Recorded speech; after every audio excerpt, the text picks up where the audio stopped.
I Should Be Writing, Season 20, Episode 4. Well, I should be writing. I should be working on my craft. I should be writing. I should be submitting my next draft. But I'm sitting home watching Doctor Who. Hi there. Welcome to I Should Be Writing. This is a podcast and live stream for wannabe fiction writers. We live stream on Twitch at twitch.tv/MightyMur, and then it goes in the podcast feeds later if you can't make it live. But if you're available on Tuesday, Thursdays at 3 p.m., we'd love to see you in the chat. My name is Mur Lafferty. I have done about 8 professionally published books, several self-published novellas, and I've been podcasting this show since 2005, which makes this season the 20th, which is wild. So, yeah, I still got stuff to say, I guess. After flailing about a little bit this morning, I have a meeting with my assistant scheduled every week, but we don't always have anything to talk about. In the past couple of weeks, it's been, do you have anything to talk about? No? You? No? Okay. And then this morning I woke up and I had so many things to talk about, and I wrote him this big long thing going, why can't I do this on Fridays? I don't know. But that was a good part of my morning, but I think it was ultimately productive. But then I got started on some hopefully final edits to a proposal my agent's going to send out, and I had one of those big brainstorm things, and it's one of those things that, in hindsight, I don't know why it took me time to get there. It seems so frickin' obvious for me to do this. Absolutely obvious. And I didn't. I didn't realize it till today, and I can't tell you what it is. Perhaps in a couple of years, if it gets published, you'll know. But right now, it's, I don't know. I don't know where it came. I'm happy with the realization I came up with. It's going to take a little bit more tweaking to the proposal, but it was just one of those, how did I not see this? It's ridiculous. It's good, but it's ridiculous that I didn't see this coming. It's a very obvious plot point. I never know whether to feel proud or embarrassed at that point, because I'm proud I thought of it, but I'm embarrassed that I didn't think of it sooner. Essentially, it's putting a specific character in a specific place at a specific time. That's about all I can tell you. But it did not occur to me for quite some time. And I didn't look at my word count because a lot of what I was doing was reading. And so doing the heavy editing reading thing. But I got, a couple hours of work done. So feel good about that. Publishing news. The guy who administered the Hugos last year, that poop storm is still going. He did an interview, which was, see, people like this amaze me, because when I get cornered and I get nervous, I clam up, my brain goes completely blank. I cannot think on my feet that well. And yet, looking at the transcript of this interview with this guy, you can tell that his response is just to vomit up words that mean nothing. There's 13 pages of this transcript. If you want to look at it, you can go on file 770. It's there. And I can't tell you what he meant to say. No, Breamy says it sounds like he couldn't think all that well on his feet either. No, he can't, but he talks a lot. And so it looks like he said a lot, but he didn't. One of the reasons he said that some of the things were ineligible were that he was the Hugo administrator, and it was by his the Constitution says, they declare them eligible or uneligible. So he declared it uneligible. And I heard someone say, that's like a judge running out into the street and grabbing a child and saying, I give myself custody of these children. That's not quite how that works. And it's like, he admitted that he waited the 90 days to give us this because he knew people would be really angry. Why he thought we would be less angry than we would be in October? I don't know. Oh, my favorite part was where he was unhappy about the fact that we were treating the Hugos so importantly. Because Hugos are voted on by fandom. These fandom are the people who go to or support the Worldcon of that year. And fandom is made of goofy, fun people. And we play dress up when we get dressed in finery for the Hugo Awards. So therefore, it's not a prestigious award, and he doesn't know why we're all upset. That's some negging right there. My wife's got the least ugly face in the room. I love her. Why do you care about this thing that I'm in charge of, dummy, is certainly a line of argument. Yeah, exactly. Okay, that last one's from Foreigner. Now we have Vale Who Fights Cat saying, if the Hugo Awards were actually prestigious, would they have left me in charge of them? Check and mate, haters. Yeah. Yeah, I don't know. We also just basically said that the algorithm to do all the votes was kind of messed up, even though he did say he's a very prestigious, smart technology guy, that they had problems doing the math. And I know many, many people who have done the math since the numbers have been out. The math's not that hard. So, it's still a mess. I think if I were one of the people left out of this, I would be angrier after this came out.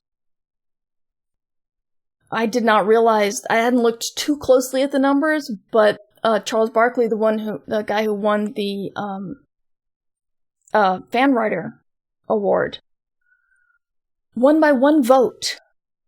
After all the dust settled, he won by one vote. And he does point out that the fact that a very popular, many, many nominated fan writer, Paul Weimer, was declared ineligible. And he's like, well, if he hadn't been declared ineligible, where would we stand? We don't know. And they won't tell us. Or we won't know because people weren't able to have that option to vote on the final list. I would say the best apologies make everyone angrier. What do you mean, Catwood? Because, a good apology is, I hadn't realized what I would do would hurt so many people. Here's our thinking behind all of this. We knew it was going to be unpopular. Oh, it's a bad joke. I'm sorry. It's the text thing. I'm sorry. Did not catch the sarcasm there. Because he does say, if he tells us the reason why these people were ineligible, either we or the Chinese fandom will get angry. And I'm like, read the room, dude. We're already there. He's already been censured and lost his position. It's just a big mess. Wow. So that's the state of fandom. I love how some of these people are getting really heavy journalism into what's going on in some of these things. Like Jason Sanford. Forgot his last name for a minute. Jason Sanford has the newsletter Genre Grapevine. I highly recommend it. He's a very good writer, and he delves deeply into some of the problems. Anyway, my topic for today. And if you are not a fan of Baldur's Gate, the computer game, don't worry. I will not specifically talk about that. But I gotta start with it. Because one thing I've noticed that's really interesting is people are very split on how they feel about the various characters. There's the sort of upper class, very dandy, out for himself, but super smooth and absolutely hot, with a very hot voice, vampire. And so half the fandom's like, oh dear lord, how do I sleep with this character? And the other people are like, he's toxic, he's terrible, no. And then there's apparently one of the most popular female romances. People either think she's adorable, or they think she's an absolute pill you wouldn't want to be around. And I won't go into all the others, but there's at least one other character who's very divisive. If you're wondering, I'm talking about Gale. He's a wizard. I think he comes across to me like a pickup artist. I really expect him to end each sentence with "Milady."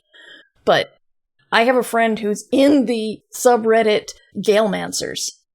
But I was sitting in someone's chat, and we were, while she was playing, and we got on this topic, and we agreed that is the mark of a good character, when people, they're so detailed, they've got so many layers that people will, if they find a layer that makes them attracted to the person, they'll be attracted to it. Or sometimes none of the layers are attractive. And I find that fascinating. So that made me think about my characters, because I still always think characters that I can't finish a sentence, which is funny because I started doing transcripts again and looking at how many sentences I start and do not finish. It's a little frightening. So I apologize for that, for clarity. And because I said that, I forgot where I was going. I have ADHD. Hello. Apart from description, I think characterization is very difficult for me. I like dialogue, and maybe I subconsciously make good characters through dialogue, but they don't always feel appropriately layered in my head. I think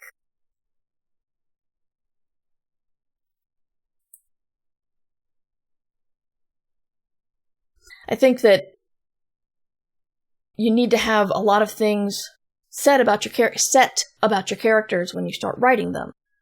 And my favorite test is, how are they going to respond to this one thing? I think of it like a waiter spills water or wine on them. And if you think, all of your characters should have a separate response to that. But it goes deeper than that. How are they going to... And one thing I love about video games, which is why I brought this up, is, you react to different plot things in Baldur's Gate. Like, are you going to help the refugee tieflings, or are you going to help the power-mad goblins? But when you have conversations about these things, your various choices can be help them but charge them, or take them over, and your companions approve or don't approve as the conversation goes on. And a really interesting, I love the choices where someone approves and someone disapproves, because that really gets... It's really interesting to me. And I think sometimes if I'm stuck on a character, I just need to sit back and say, I'm going to put everybody in the situation that this character's in. And I'm going to think about how they would all react. And that usually gets me back on track.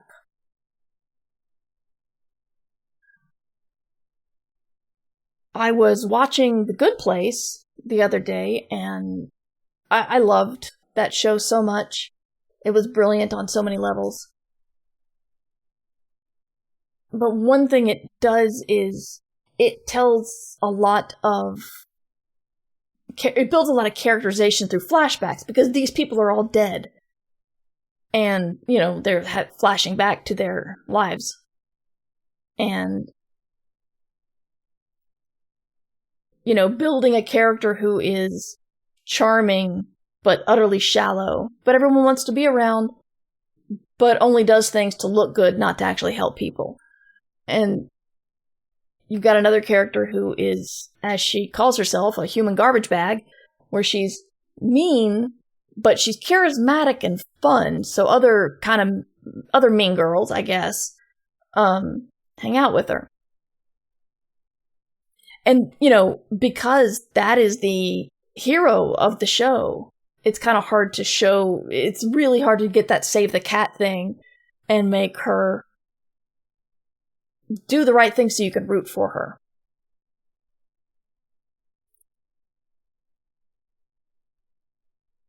But I find that stepping away from your story and looking at it simply via the characters, don't look at like the overall huge plot. You look at what characters are in what scene, and maybe think, what would other characters do in that situation? And I'm not saying do a writing exercise. I'm not saying completely rewrite everything. I'm just saying that might help cement you in your character a little bit more. I do want to talk a little bit about outlines. What I was going to talk about is this sort of hybrid outlining I've started to do, because unless you're new, if you're new, hello, welcome. But I am a diehard pantser, gardener, whatever you want to call it. People are kind of, the phrases are evolving, but basically it means I hate outlines. And I really like discovering what's happening in my story as I'm writing. Unfortunately, that makes it kind of difficult to anticipate anything, or to let anybody professional in your life, like your agent or your editor, anticipate things.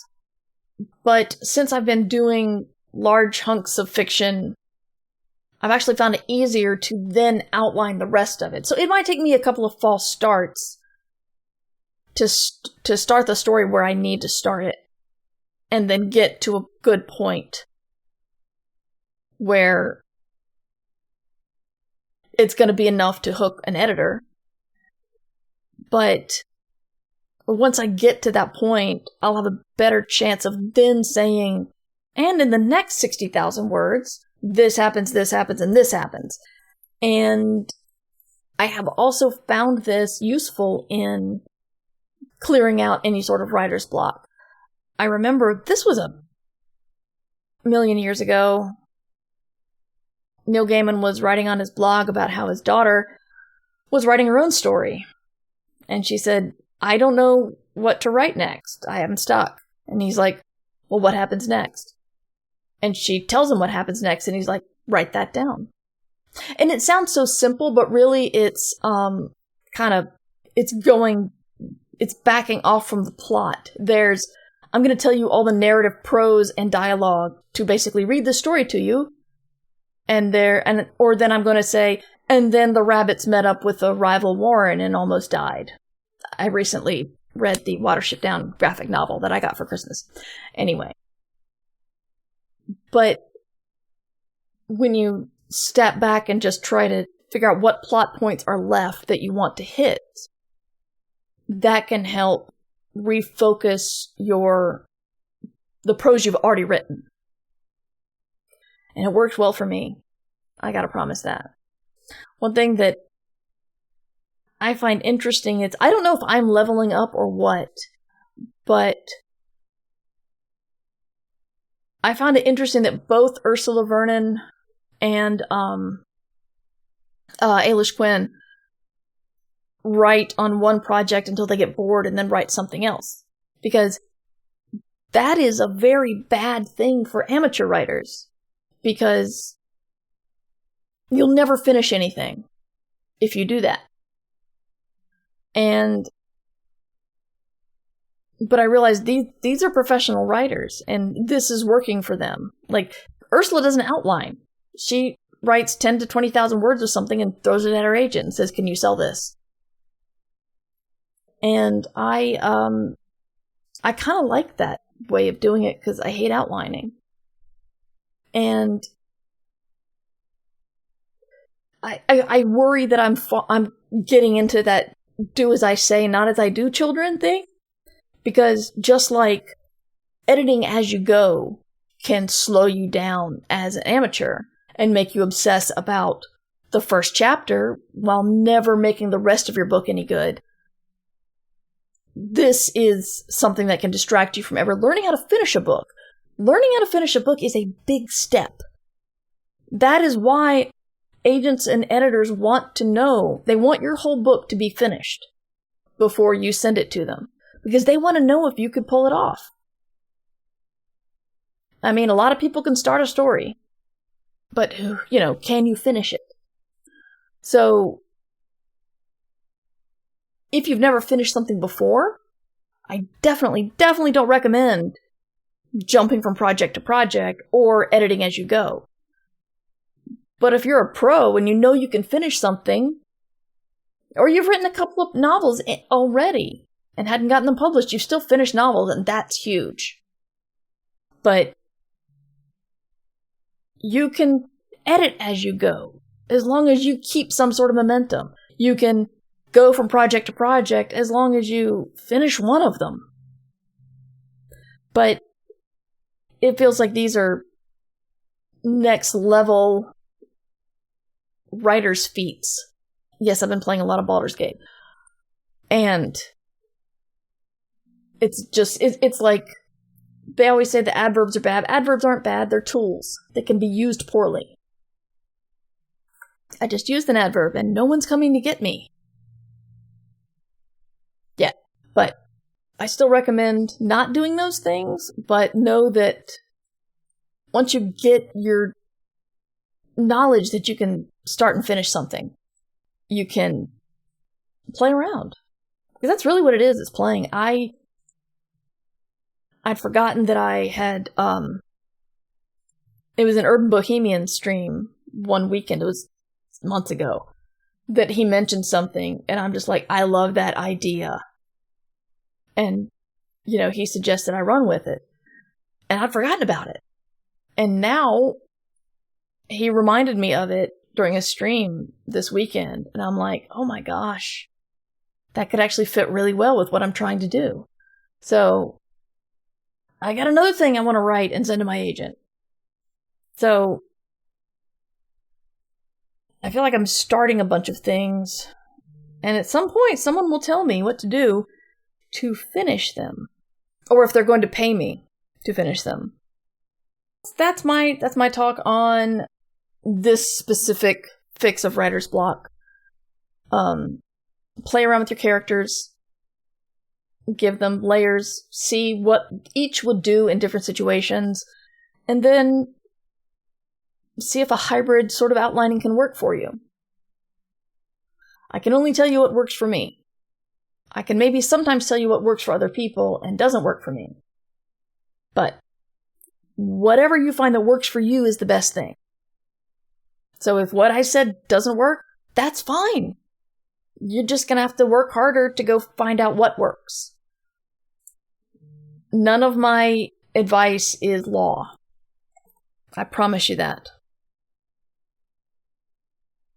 And please don't trust anybody who gets on TikTok and is like, if you don't do X, you're not a writer.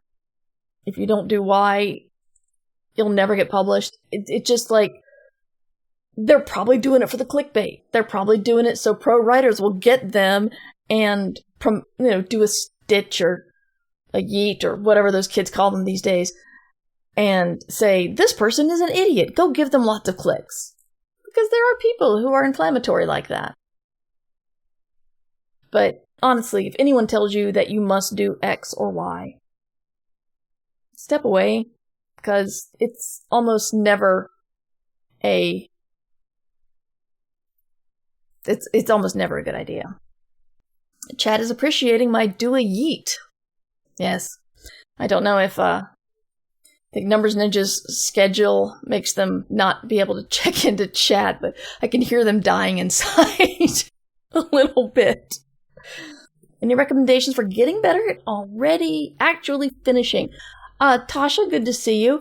I'm going to say check out Nancy Kress's Beginnings, Middles, and Ends book. This is something I should probably reread, because I recommend it all the time, but I haven't read it in a while. And Nancy Kress kind of thinks that, there are 3 parts of the book, and everybody's really good at one, and kind of good at another one, and struggles with a third.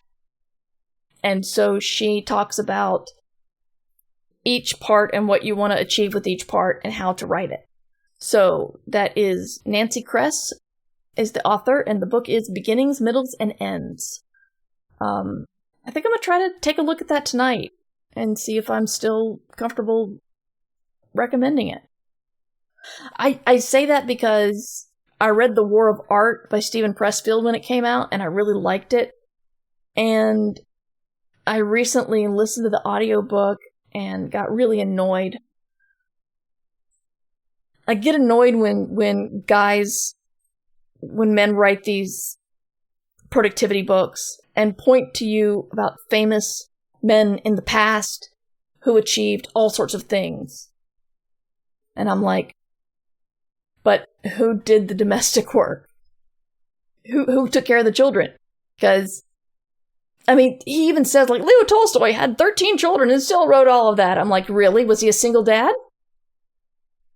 So I'm a little skeptical about books that point to people who did not have to do the majority of the grunt work to keep a house going. But I don't think Nancy Kress is going to bring that up. So, but yeah, the writer's books will go, they'll be useful, and then they might go out of style.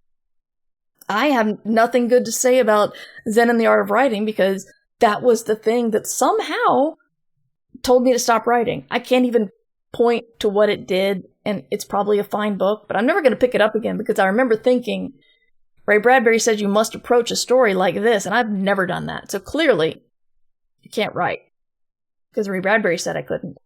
In hindsight, that's ridiculous, but I believed it in my early 20s.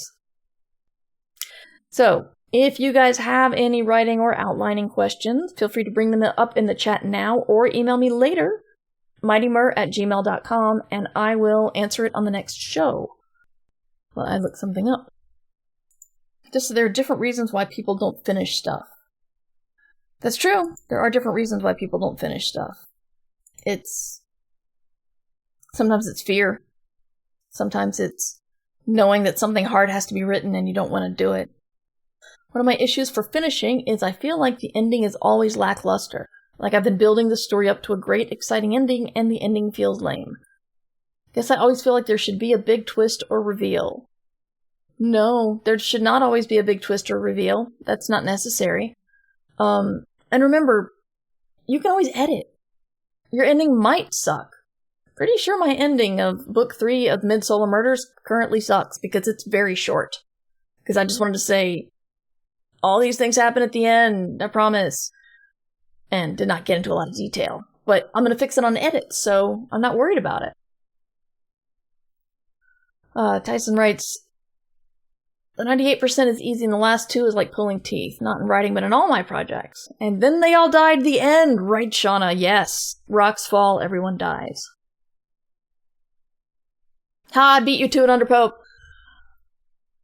It's hard to know. It's hard to always be happy about where you end up after a very long journey that is a very long story. A romance writer friend of mine got mad at me. Not mad, but she was not approving of the fact that in one of my books, I realized that the male and female leads both had huge problems that needed to be dealt with. And they could not be there romantically for the other one because they had their huge problems. And they break up because, essentially, I don't say this, but essentially they need to both be the main character of their story to deal with what they've got handed to them. And I don't know if I would have ended it the same way now, because I've grown as a writer, I certainly hope. But a romance writer friend of mine, just like, no, that's not good. I'm like, I never sold it as a romance. There's romantic elements, and that is a genre conversation that we will get into another day.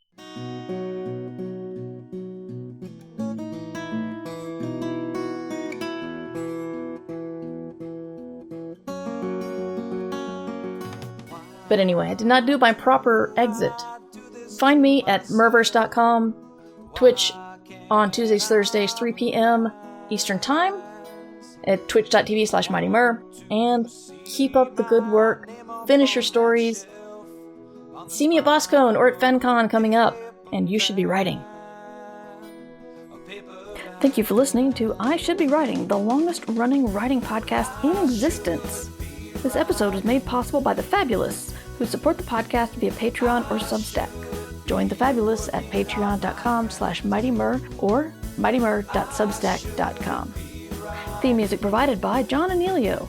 Art provided by Numbers Ninja, and podcast hosting provided by Libsyn. This episode is released under Creative Commons Attribution Non-Commercial No Derivatives 4.0 license. I'm sitting home watching Doctor